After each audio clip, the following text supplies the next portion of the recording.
le son, parfaitement aligné avec les actions à l'écran, est devenu tellement commun qu'il passe presque inaperçu. Pourtant, l'histoire du cinéma a commencé avec des images silencieuses, où le son devait être imaginé ou joué en direct.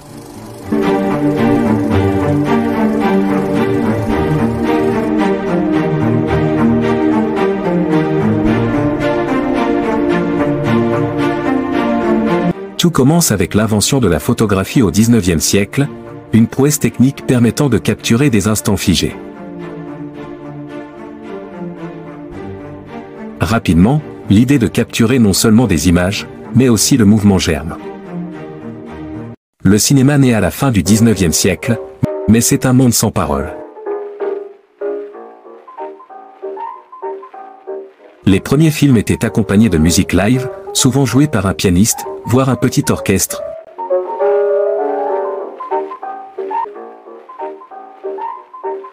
Et parfois des bruiteurs étaient présents pour simuler les sons en direct.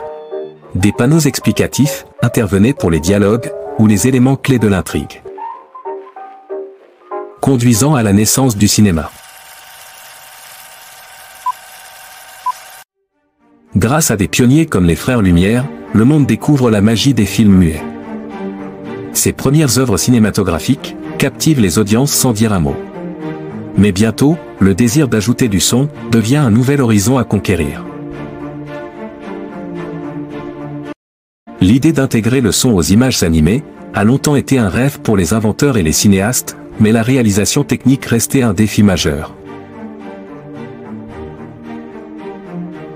Ce n'est qu'en 1927 que le film « Le chanteur de jazz » utilise pour la première fois le système Vitaphone.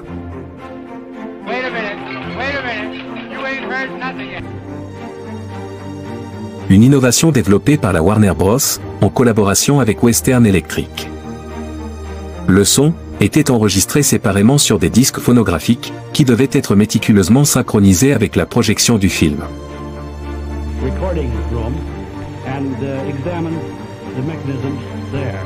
Ce processus, bien que révolutionnaire, présentait des défis. La moindre erreur de synchronisation entre le son et l'image pouvait ruiner une projection. Malgré ces obstacles, le succès fulgurant du film a convaincu l'industrie que le public désirait des films parlants, déclenchant une transition rapide et radicale du cinéma muet au cinéma parlant. Les studios de cinéma, initialement réticents en raison des coûts de conversion des équipements et des salles de cinéma, ont été poussés par la demande populaire à adopter cette nouvelle technologie.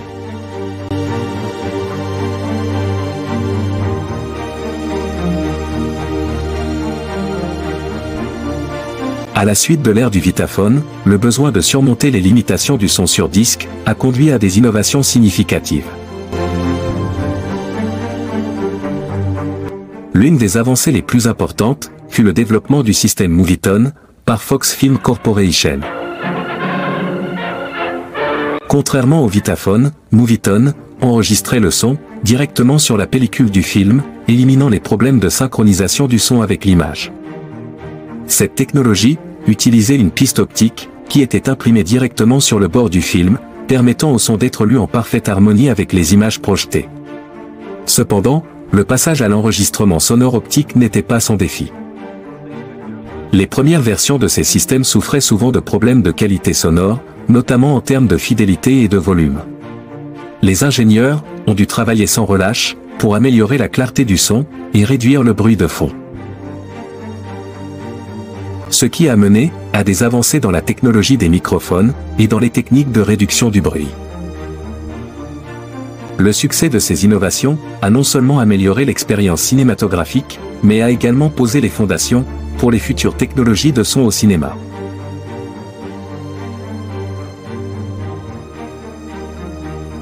Dans les années 30 et 40, Hollywood embrasse pleinement le potentiel du son. Des films comme King Kong de 1933 utilisent des effets sonores innovants pour donner vie à la créature.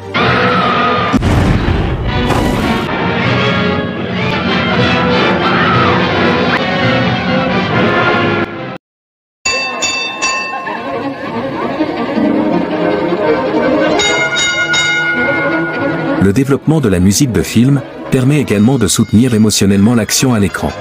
Clang, clang, clang went the trolley. Ding, ding, ding went the bell. Zing, zing, zing went my heartstrings as we started from Avec des compositeurs comme Max Steiner et Bernard Herrmann, qui définissent le rôle du compositeur de film. motor. Clunk, clunk, clunk went the brake. Clunk, clunk, clunk went my heartstrings as we glide. La transition vers des technologies plus avancées a été marquée par l'introduction des bandes magnétiques, qui ont remplacé les disques phonographiques, éliminant ainsi les problèmes de synchronisation et augmentant la qualité du son. Introduite dans les années 1950, cette technologie reposait sur l'enregistrement de signaux audio sur une bande recouverte d'une fine couche de particules magnétiques.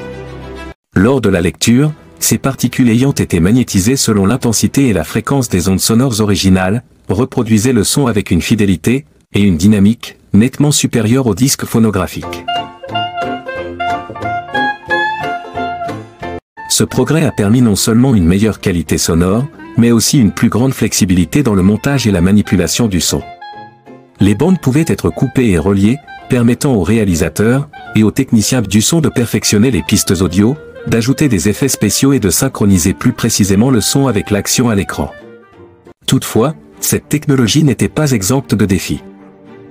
Alors que les bandes magnétiques continuaient d'améliorer la fidélité du son, un autre bond en avant était sur le point de transformer l'expérience auditive. La stéréophonie fait son apparition dans les années 50, offrant une expérience sonore plus immersive. Le film Le jour le plus long en 1962 utilise le son stéréo pour améliorer l'impact des scènes de bataille.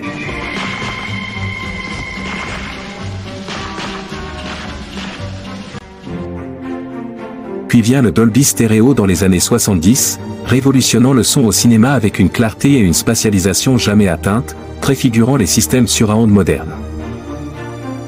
Fondée par Ray Dolby, cette société a développé des techniques de réduction de bruit, qui transformaient les enregistrements sonores en réduisant les bruits de fond indésirables, et en améliorant la clarté du son. Avec l'arrivée du numérique dans les années 90, le son au cinéma fait un bond en avant. Les formats comme le DTS et le Dolby Digital permettent une précision et une gamme dynamique spectaculaires. Avec des effets qui peuvent se déplacer de manière transparente autour du spectateur, créant ainsi des mondes sonores complets et captivants. Du piano solitaire, accompagnant les images muettes, à la richesse sonore des salles de cinéma modernes, le son a parcouru un long chemin.